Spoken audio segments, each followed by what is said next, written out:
حالانکہ میرے آقا چاہتے تو اپنی بیٹی فاطمہ کے فاتح آسمان کی طرف نگاہ اٹھاتے اور جنت سے دسترخوان اترواتے. وہ نبوت کا ظہر تھا، امام الانبیاء ہونے کا شرف تھا. لیکن جب بھی میرے آقا نے یاد کیا ہے تو مجھے اور آپ کو یاد کیا ہے.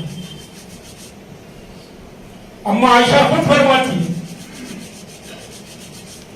سرکار دو عالم صلی اللہ علیہ وسلم ایک رات پوری سب اللہ کے سامنے مصلی پر عابد بن کر کھڑے ہیں. میری اماں فرماتی ہے پندڑیا مبارک پر ورم آ گیا، آنکھیں سوج گئی تھی رو رو کر. اور امام الانبیاء صلی اللہ علیہ وسلم کے وہ موتیوں جیسے آنسو داڑھی مبارک کو تر کر گئے تھے، گریبان بھیگ گیا. لیکن قربان جاؤں میرے آقا کے لبوں پر صرف ایک ہی آیت تھی قرآن کریم کی، ان تعذبہم فإنہم عبادک. میرے معبود یہ میرے خطا کار امتی، میرے گناہ گار امتی جو نیکیاں کم اور گناہ زیادہ کر کے آئے، ٹھوکریں بھی بہت کھا کر آئے. اب اگر ان کے گناہوں پر تو ان کو پکڑ لے گا، گرفت کر لے گا تو تجھ سے چھڑوانے والا بھی کوئی نہیں. اللہ کی پکڑ سے کوئی چھڑوا سکتا ہے؟ ہاں مسجد زبیر والوں، اللہ کی پکڑ سے کوئی چھڑوا سکتا ہے؟ سیدنا نوح علیہ السلام اپنے بیٹے کو نہیں چھڑوا سکے، ابراہیم علیہ السلام اپنے باپ کو نہیں بچا سکے، لوط علیہ السلام اپنی بیوی کو نہیں بچا سکے. چھوڑو ان کی باتیں، آؤ میرے آقا کے گھر میں لے چلوں. میرے آقا کا وہ مشفق چچا جس کو دنیا ابو طالب کے نام سے جانتی ہے، زندگی کے آخری لمحات میں دنیا چھوڑ کر جانے والا، اور اس کے قریب آسمان رسالت کا سراج منیر ہے صلی اللہ علیہ وسلم. فرمایا میرے چچا میرے کانوں ہی میں اقرار رسالت کر لو، اللہ کی توحید اور میری رسالت کو مان لو، میں ایک گواہ سے ہی تیری جنت پکی کروا دوں گا، تیری جہنم جنت سے بدلوا دوں گا. خواجہ ابو طالب کہتا ہے بیٹا ساری زندگی تو میں باپ دادے کے دین پر رہا، مرتے وقت پھسل جاؤں، دین چھوڑ دوں، تیرا کلمہ اگر پڑھ لوں گا تو مکہ کی بوڑھیا مجھے تانا دے گی کہ ساری زندگی لات و منات ہدا اور حبل کے آستانوں پر جیا ہے اور آخری وقت میں محمد کا کلمہ پڑھ گیا. بیٹا بوڑھیوں کے تانا سننا نہیں چاہتا. سرکار دو عالم صلی اللہ علیہ وسلم کا سینہ بھرا ہے، آنکھوں سے موتی نکلنے لگے. خدا بندہ ساری زندگی یہ میرا سپورٹر رہا ہے، دنیاوی زندگی میں اس نے میرا بہت ساتھ دیا ہے، لیکن آج افسوس آخری وقت میں یہ میرا کلمہ نہیں پڑھ رہا. رب العالمین نے فرمایا انک لا تہدی من احببت ولکن اللہ یہدی من یشاء. میرے محبوب ہدایت کی چابیاں میرے اپنے پاس، چنوں گا اسی کو جسے میں پسند کروں گا. ہے تو تیرا چچا، دنیاوی زندگی میں تیرا بڑا رفیق تھا، لیکن میری نظروں میں ججتا نہیں. بلال جیسا سیاہ فام مجھے جج گیا، تیرے قدم قدموں میں لا کے میں نے کھڑا کر دیا۔ اب آپ مجھے بتاؤ، بلال کوئی قریشی تھے یا ہاشمی؟ نہ مکی تھے نہ مدنی، ہاں، نہ رسول اللہ کے اڑوسی تھے نہ پڑوسی، کچھ بھی نہیں تھے، سیاہ فام، حبشے کا سیاہ فام تھا، لیکن اللہ کی نظر میں جج گئے۔ اللہ نے میرا آقا کی غلامی میں کھڑا کر دیا۔ اور کیسے کھڑے ہو گئے؟ سرکار دو عالم صلی اللہ علیہ وسلم فرماتے، میں فرش زمین پہ چلتا ہوں اور بلال تیرے قدموں کی آہٹ میں سنتا رہتا ہوں۔ بلال جنت میں چلتا ہے اور میرا آقا زمین پر سن رہے ہیں۔ تو اللہ نے ماہ محرم ہم کو اس لیے دیا تھا کہ ہم اپنی ساری زندگی کی خطاؤں کو لے کر اللہ کے حضور آنسو بہائیں۔ اور ویسے بھی رحمت عالم صلی اللہ علیہ وسلم فرماتے، میرے رب کو تمہاری توبہ، تمہارے آنسو بہت پسند ہے۔ یہ مہینہ ہم کو اس لیے دیا گیا تھا، ناچنے کودنے کے لیے نہیں، ہماری زندگی کو سنوارنے کے لیے دیا۔ کربلا کی جو تاریخ ہے وہ کیا سبق دیتی ہے ہم کو؟ آج کا مسلمان تو بیچارہ ناسمجھ ہونے کے بعد یوں سمجھ رہا ہے کہ بس وہ 5 دن ناچ کود لیں گے، کچھ جل سے پانی کر لیں گے، امام حسین رضی اللہ تعالیٰ عنہ کا حق ادا ہو جائے گا۔ نہیں نہیں نہیں، اس مہینے کی جو پہلی تاریخ ہے آپ نے اس پر کبھی غور نہیں کیا۔ ماہ محرم کی پہلی تاریخ اس مرد حر کے خون سے سرخ رو ہے کہ جس کے کردار سے جب تاریخ کا گزر ہوتا ہے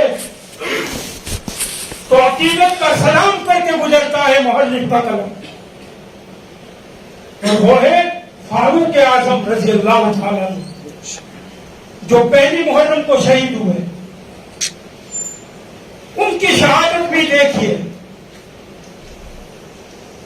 مسجد نبوی ہے، پیارے آقا صلی اللہ علیہ وسلم کے مصلی پر ہے، نماز صبح ہے،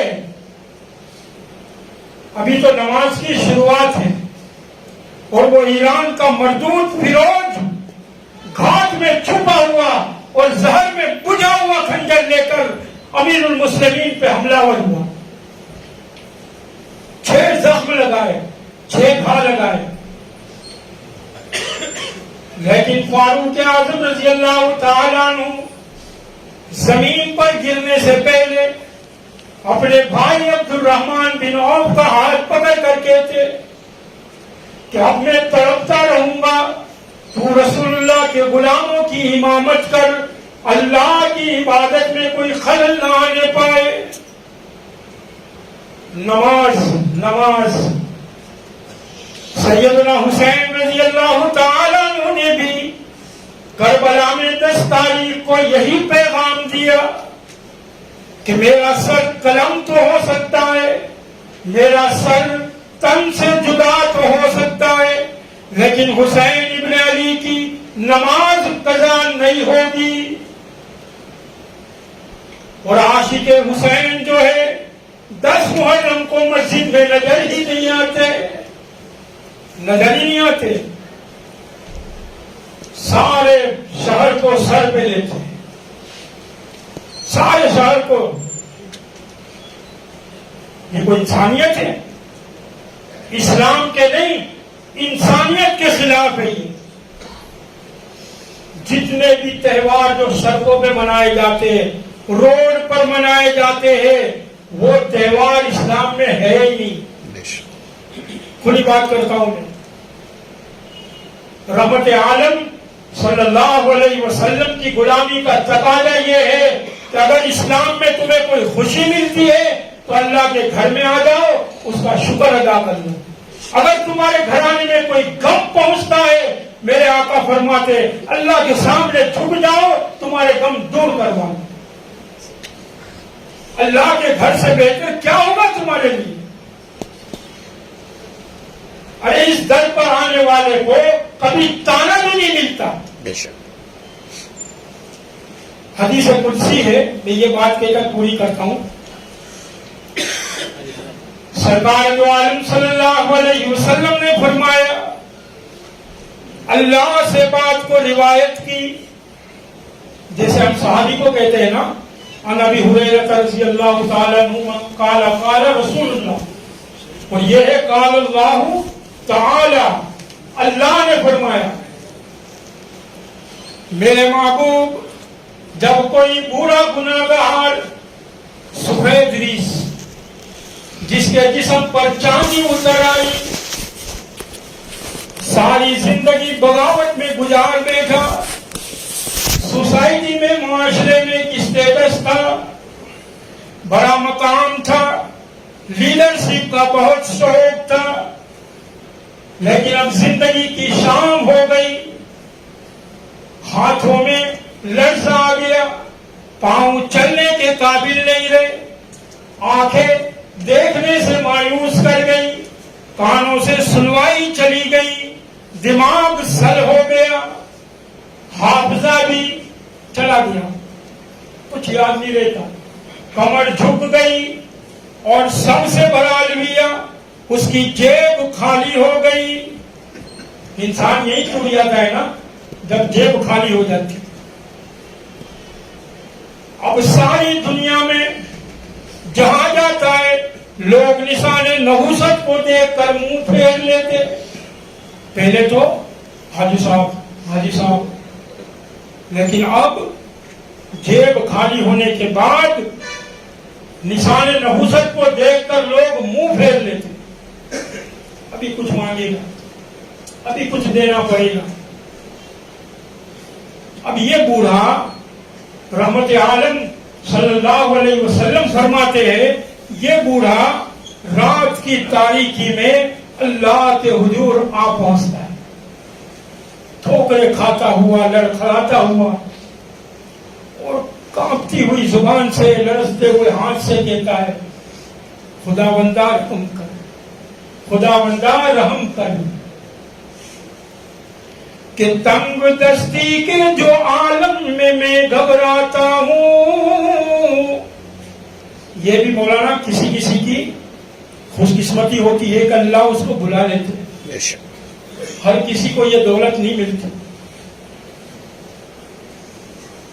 کہ تنگ دستی کے جو عالم میں گھبراتا ہوں, پردے گیر پر جاتے ہوئے شرماتا ہوں,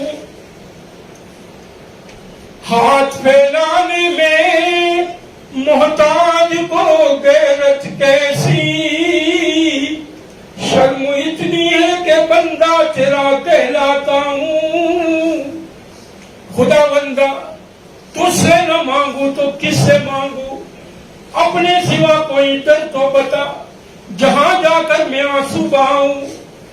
رب العالمین نے فرمایا, میرے محبوب اچھی طرح جانتا ہوں اس کو, اس کی پوری زندگی کی کتاب میرے سامنے کھلی پڑی ہے, اس کا کرنا بھی مجھے یاد ہے, اس کا اچھلنا بھی مجھے یاد ہے, لیکن کیا کروں, آج اگر اسے مایوس کر دوں, آج اسے واپس کر دوں, میری رحمت گوارا نہیں کرتی, اس کے سفید بالوں سے مجھے حیا آتی ہے. بیٹے کو اپنے باپ کی سفیدی پر اتنی حیا نہیں آتی جتنی حیا میرے اور تمہارے رب کو ہم پر آتی ہے. تو اب ایسے رب کا در چھوڑ کر ہم کہاں جائیں گے, کہاں جائیں گے؟ ہماری زمین کی عاجزیوں کے لیے سچا مسجود کون؟ آپ سے پوچھ رہا ہوں, ذرا اللہ ہی کہہ کر اس مسجد کے در و دیوار کو گواہ بنا لیجیے. حشر کے میدان میں یہی مسجد گواہی دے گی کہ یا اللہ تیرا ایک گناہگار بندہ آیا تھا, اس نے کہلوایا تھا, اور یہ سارے تیرا ہی نام لے رہے تھے. تو ذرا آج میرے سامنے وعدہ کر لوں, ہماری زمین کی عاجزیوں کے لیے سچا مسجود کون؟ اللہ ہی. کھانا تو میں بھی مانتا ہوں سب کا باقی ہوگا, لیکن اتنے بھی کمزور نہیں ہے کہ آواز مسجد کی دیوار تک نہ پہنچے. ذرا کوشش کریے. اللہ ہی پہ ضرب لگانی ہے، اس لیے کہ آج دنیا کے اندر چاروں طرف سے ایمان والوں کو گھی کی دعوت دی جا رہی ہے. اور میرے آقا صلی اللہ علیہ وسلم قربان جائے ان پر ہمارے پورے خاندان، آپ نے یہی ہم کو سبق دیا ہے. پوری 63 سالہ زندگی کو اٹھا کر دیکھی، گھی کی رمز لگوائی ہے. مکہ والے اللہ کو بھی مانتے تھے اور میرے آقا نے فرمایا بھی نہیں چلے گا، اللہ ہی کو مانو گے تو کامیاب ہوگا. قولوا لا الہ الا اللہ تفلحون. یہ سبق پڑھایا تھا سب سے پہلا سبق. انشاءاللہ اگر موقع ملا تو میں بھی آپ کو پڑھاؤں گا، لیکن آج ذرا ضرب لگا دیجیے. ہماری زمین کی عاجزیوں کے لیے سچا مسجود کون؟ اللہ آپ کو خوش رکھے. اللہ ہمارے اس محرم کو ہمارے لیے ہدایت کا ذریعہ بنا.